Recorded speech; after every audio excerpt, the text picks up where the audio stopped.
Salut tout le monde, aujourd'hui on se retrouve dans une nouvelle vidéo, nouveau fond comme vous pouvez le constater. Quand on se retrouvera sur ce fond là, ça voudra évidemment dire que vous êtes en train de regarder une vidéo spéciale Harry Potter. Donc je suis trop excitée de vous publier cette première vidéo là-dessus. Si vous avez envie de m'encourager, n'hésitez pas à spammer la barre de commentaires, ça me ferait trop plaisir que vous me donniez vos avis. Donc aujourd'hui pour commencer cette série, j'ai décidé de vous faire le premier Horcrux, le journal de Tom Jedusor. Donc voilà. Je sais qu'il a été fait sur YouTube, mais il me semble qu'il n'est pas en français et moi je l'ai fait d'une certaine manière que j'ai pas vu en fait dans les autres vidéos. Donc j'espère que ça va vous plaire. Si ça vous dit de savoir comment j'ai fait ça, je vous laisse avec la vidéo tout de suite, on se retrouve juste à la fin, à tout à l'heure.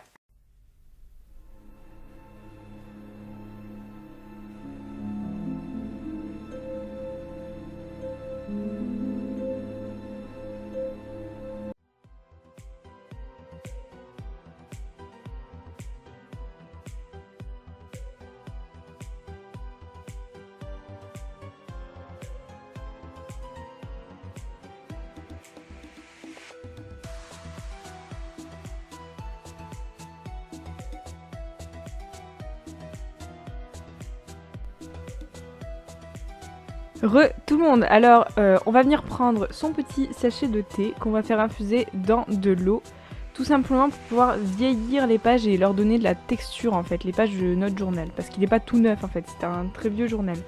Du coup on va venir tremper les feuilles une par une dans notre mixture, n'est-ce pas, pour les vieillir, pour vieillir toutes les pages.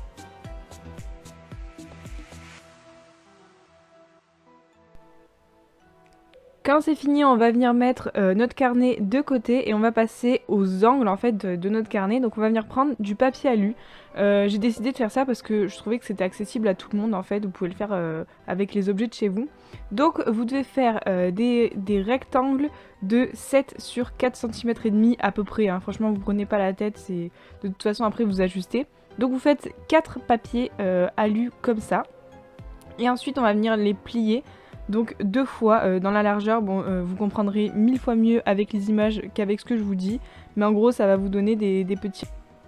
Quand vous avez vos petits rectangles, en fait vous allez les placer sur le journal et les plier dans les deux côtés. Franchement vous comprendrez 1000 fois mieux avec les images que si je vous l'explique, parce que je sais pas trop expliquer, mais en gros voilà ce qu'on fait et on rabat au-dessus aussi s'il faut rabattre.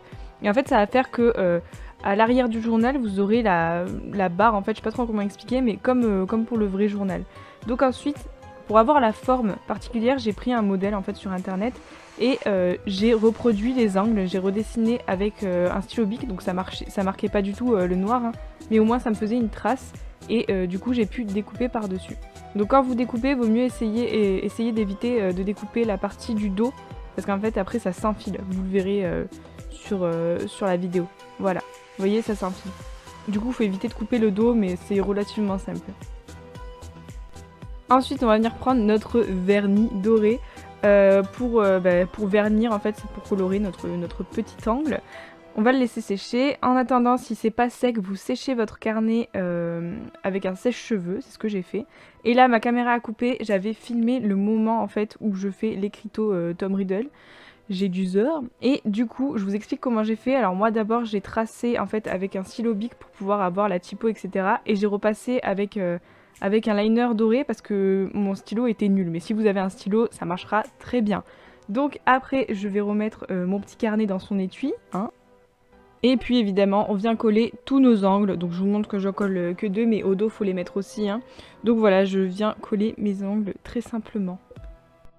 Je viens faire les détails que j'ai vus sur mon modèle au vernis noir et j'ai déjà terminé le journal intact.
La dent de basilic, le truc dont je suis le plus fière et en même temps auquel j'ai le plus galéré.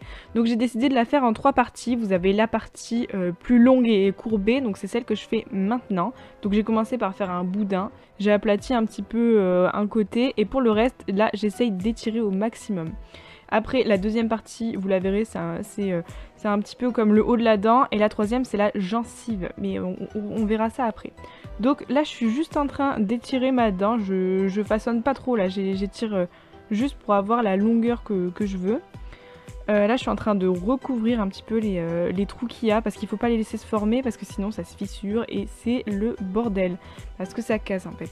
Du coup, j'y allais avec de l'eau. En fait, je lissais pas mal avec de l'eau. Donc là, j'essaye de donner la courbure un petit peu.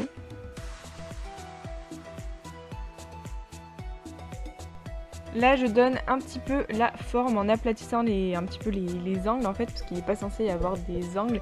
Et en faisant ça, en même temps, j'enlève un petit peu de matière pour vraiment la rendre plus fine. Parce qu'en fait, sur le bout, la dent, elle est vraiment très fine. Donc c'est là que c'était compliqué. Parce que voilà, entre courber, donner la largeur assez fine en bas, etc. Mon bout de pâte en fait arrêtait pas de se péter, donc c'était un peu galère, mais il faut de la patience et après on y arrive. Donc je passe ma vie à lisser avec de l'eau pour éviter de former les fissures. Là je suis en train de faire la courbure un petit peu. Je lisse, je lisse.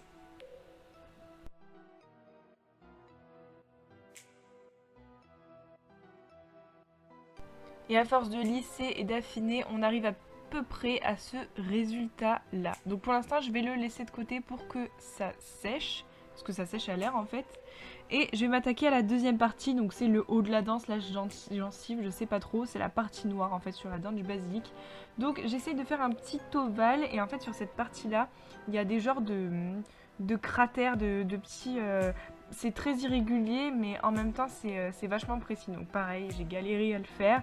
Donc en plus j'ai pas vraiment d'outils en fait pour la sculpture, donc je le faisais avec un couteau et mes ongles. Donc comme vous le verrez en fait, j'arrive à creuser 2 petits trous en fait et après je façonne vraiment un petit peu comme je le vois sur le modèle, mais voilà, c'est pas super simple non plus. Donc voilà, en gros je fais comme 2 petits trous en fait pour laisser un petit peu les doigts passer en fait. Vous allez voir que je frotte avec mes doigts, voilà, comme ça. Et j'essaye de façonner un petit peu. Maintenant, je vais le coller en fait sur la longueur de la dent. Donc c'est un peu galère et là je suis un peu en train de détruire ce que j'ai fait, mais c'est pas grave parce que je reconstruis après. Donc on lisse en fait là entre les deux, c'est un peu le plan galère là, de lisser parce qu'en fait on est obligé de récupérer de la matière sur la partie du haut, etc. et de lisser à mort avec de l'eau.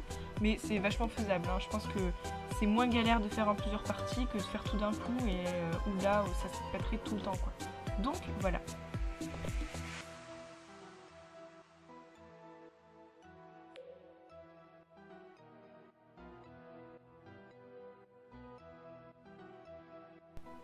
D'accord, donc là je vous accorde, la forme est très bizarre, voilà, mais passez outre parce que ça va vite partir. Juste en haut de cette petite forme, en fait, je vais venir rajouter des petits stries parce que c'était ce qu'il y avait sur l'image. Et là, la dernière partie a été la plus simple à faire parce que c'est la plus bordel. Le seul truc, c'est que c'est un genre de cercle où il y a un genre de revers qui va recouvrir un petit bout de la deuxième partie, donc c'est ce que je suis en train de faire là. Et après, c'est free bordel, faut faire des trous, faut faire des irrégularités. Donc je suis venue faire ça avec un espèce de petit outil en fer comme ça. Et voilà, ça a été plutôt rapide et facile à faire, on va dire.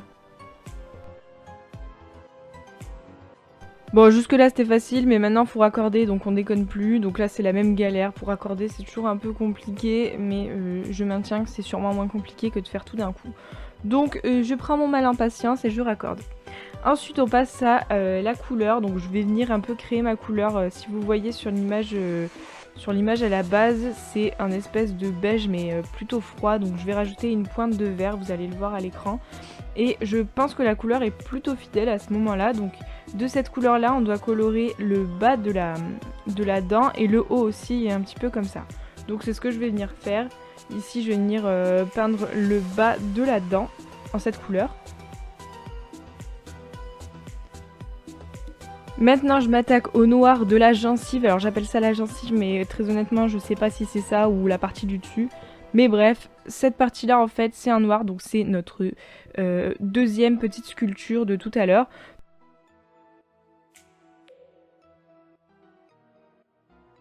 je repeins ma troisième partie du même blanc que tout à l'heure, donc j'ai refait ma tambouille, et ensuite on va prendre un marron pour faire la transition entre le noir et les parties blanches et ramener de la profondeur dans les irrégularités qu'on a fait dans la partie du haut. Et c'est ce qui va terminer la construction, le DIY de cette petite dent.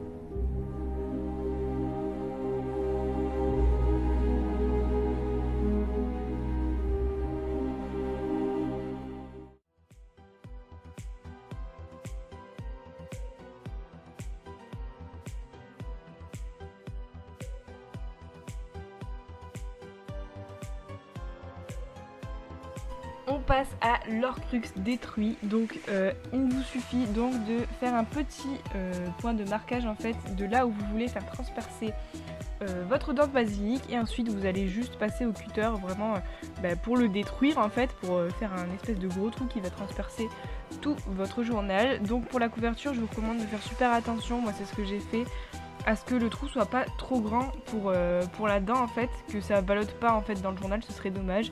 Du coup je faisais vachement gaffe et j'ai tracé aussi avec le cutter des petits traits pour que ça fasse des genres de stries. Donc voilà, et ensuite j'ai trouvé tout l'intérieur du journal et j'y ai passé la dent de basilic. Si vous voulez un peu plus d'effet sanglant, vous pouvez rajouter du faux sang autour de la dent. Et c'est ce qui terminera votre DIY, votre petit journal de Tom chez Tutor. J'espère que ça vous aura plu.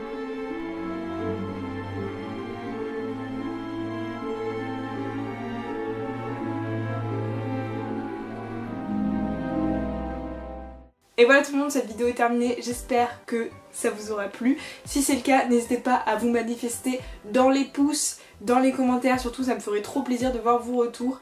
Voilà, n'hésitez pas à vous abonner si cette vidéo vous a plu et que vous voulez plus de contenu de ce genre. Je vous fais plein de gros bisous, je vous dis à la prochaine, ciao.